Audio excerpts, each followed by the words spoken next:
Okay, this is just going to be a mini update on how I've been maintaining my braids.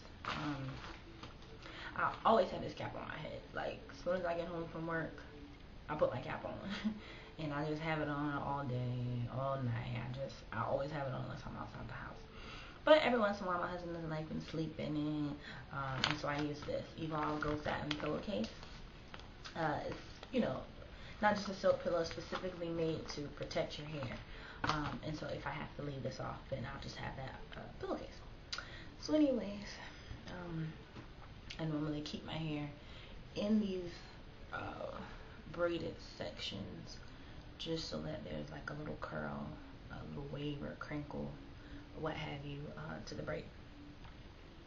Now if I'm getting ready to go somewhere, like this Friday my husband and I are going out to dinner, then I'll re-braid it like this, and I'll just dip it in hot water and oil so that the crinkle is a little sleeker. See, like the ends of it, so that's a little sleeker, and so that the crinkle is a little more defined. But the main purpose for this, without dipping it in the water, is so that the braids aren't, you know, all over the place underneath my cap. But I don't want to sleep in like a ponytail holder or something, and have any tension or discomfort while I'm sleeping. And the reason I don't want my hair all over the place is because my hair is pretty much the length of these braids. Obviously it's not, you know, way the freak down here, because your hair is shorter as it's you know, wrapped all around in the braids. But I mean, it's like down here. There's a small amount that's not my hair, and I don't want my hair to be just all, you know, under the cap, because I wouldn't sleep with my normal hair like that, never. And so I want to continue to protect my hair even though it's in this protective style. So what I'm going to do now, I'm getting ready to go do some of my observation hours at school, and I'm going to take the little spray attachment in the kitchen and just wet the braids. And I'm only going to do this once or twice a week. I always spritz with my water and leave-in, and maybe 3 days a week I put a little oil on my scalp in between the braids. But I just want to make sure, because I'm not able to co-wash twice a week like I normally do, I just want to make sure my hair is not dry at all. So I'm just going to put down the length of the braid and put it back. I did that, and I just like to use a spout because I can control where the water goes. I don't want it on my scalp, making the braids look older faster. Okay, so I just split my hair in 2 sections, and I took the spout and wet this side down, clamped this section off, did the same thing, wet this complete section all the way up to, but not touching the scalp. And then I just wrap the ends in this, just so my hair is damp, but not, you know, dripping all over myself. Okay, so now what I'm going to do is take my water and Infusion 23 leave-in mix, and again, just separate my hair to 2 sections. And I'm just going to mix it.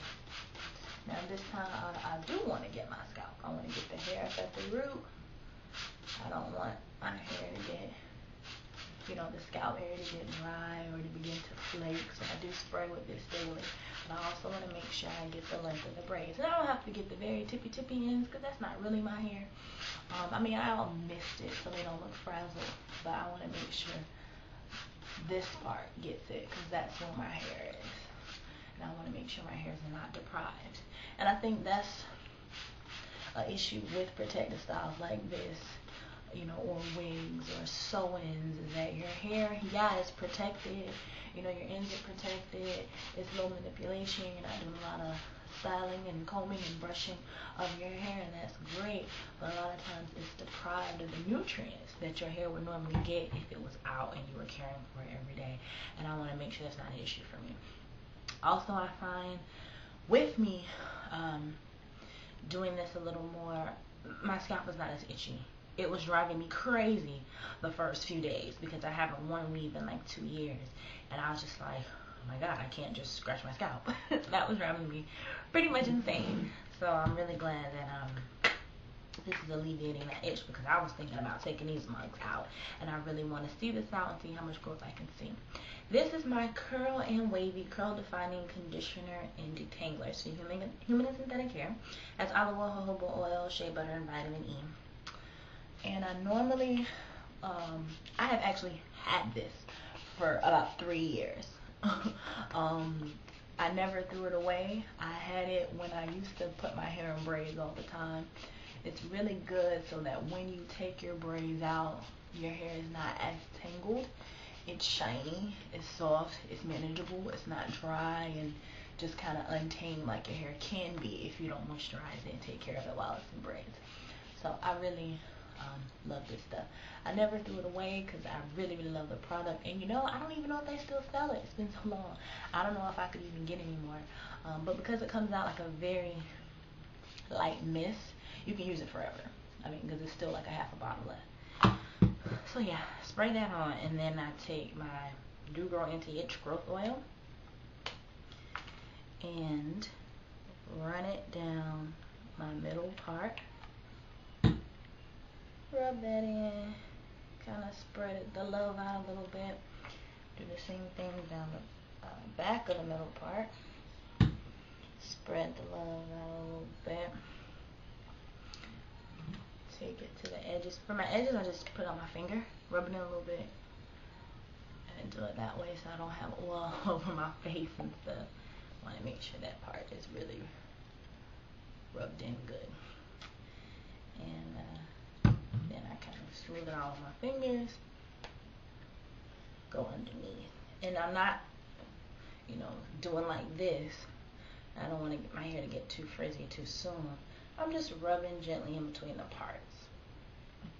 Then I'll take a little bit on my hand. I don't know if you see that. Split the hair in two sections one more time. And just rub it down the length of the braids.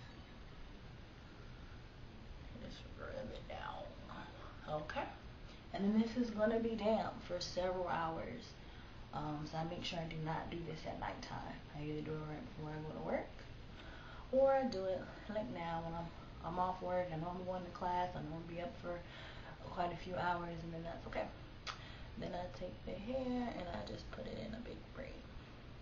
And this is just to keep it from, you know, like dripping on my back and whatnot. And keep it out of the way. The braid is pretty loose. I try not to pull it and style it too much because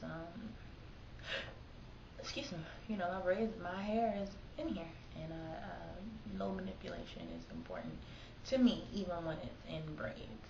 And even though I did make sure that the braids were a good size, I don't want to put tension on my edges. I don't want them to break, because my edges did suffer a lot at boot camp, and they're still growing back from them. Because they required me to keep my hair in scalp braids, and the girls there were just, I was originally scalp braiding it myself, but they had issues with that because I can't see the back of my hair, the parts weren't straight, so I had to have other girls do it, and they were just doing it too tight, and my edges really suffered. And I'm just still, I was gonna say just now recovered, but I'm still recovering from it. So anyways, that's that, and that's how I've been taking care of my braids. Let me know what you guys are doing, what you do differently, and how you make your braids last a little longer, you know, and still look fresh. See you later. Okay, just quick update. It was still dripping, which I think is good. If I dab it out and it looks like it's dry, and a few minutes later it's dripping, that means, you know, there's moisture, there's water kind of trapped up in there, circulating through my hair, and I like that. So I didn't want to dry it off too much and squeeze all the water out, so I just pulled a little piece up, stuck a little bobby pin in there, and that just keeps the water all up in there.